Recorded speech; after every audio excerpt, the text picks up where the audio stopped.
कई बार हमारे जीवन में वैसा नहीं होता जैसा हम चाहते हैं। हमारी इच्छा के विरुद्ध चीज़ें हो जाती हैं, पर समय बीतने के साथ हमें ये एहसास होने लगता है कि जो बात हमें उस वक्त सही नहीं लग रही थी, उसी बात के लिए हम आज ईश्वर को धन्यवाद दे रहे होते हैं।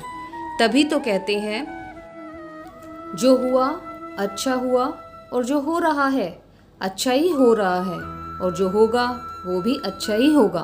एक बहुत प्यारी कहानी सुनाती हूँ। एक राजा का विशाल फलों का बगीचा था। उसमें तरह तरह के फल लगे हुए थे। उस बगीचे की देखभाल एक किसान और उसका परिवार किया करते थे।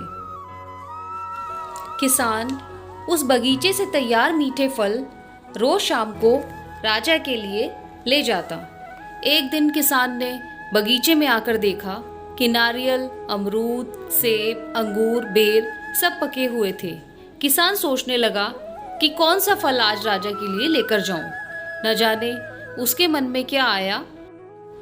उसने अंगूर की टोकरी भरी और राजा के लिए महल की ओर चल दिया। वो रास्ते भर सोचता जा रहा था, केवल अंगूर लिए 2-4 सेब, नारियल, अमरूद ही डाल लेता। अलग अलग फल देखकर राजा कितना खुश हो जाता। सोचते सोचते वो महल के बाहर पहुंच गया। उसने अंगूर से भरा टोकरा राजा के सामने रख दिया और थोड़ी दूर जाकर बैठ गया। राजा किन्हीं दूसरे ख्यालों में खोया हुआ था। शायद किसी बात से परेशान या नाराज था, अपने ही ख्यालों में गुम था।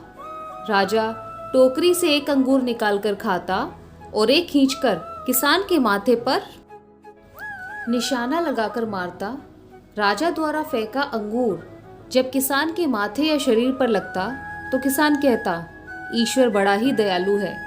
राजा फिर अंगूर किसान की तरफ फेंककर जोर से मारता, और जब वो किसान को पड़ता तो किसान फिर कहता, ईश्वर बड़ा ही दयालु है।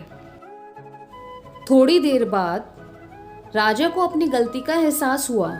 वो सोचने लगा कि मैं किसान के साथ कितना बुरा बर्ताव कर रहा हूँ, और प्रति उत्तर क्या आ रहा है।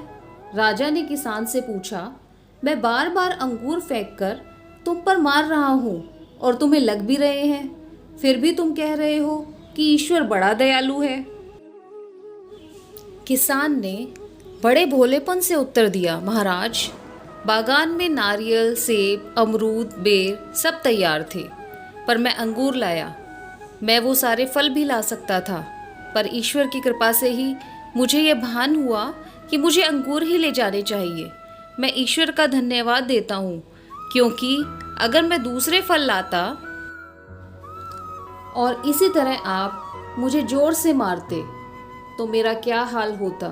सच में महाराज, ईश्वर बड़ा ही दयालु है। दोस्तों, यदि जीवन में किसी मोड़ पर सही या आपके हिसाब से घटित ना हो तो धैर्य रखना, क्योंकि समय अपने राज समय आने पर ही खोलता है, और उस समय हमारे मुंह से यही निकलता है कि जो हुआ अच्छा ही हुआ।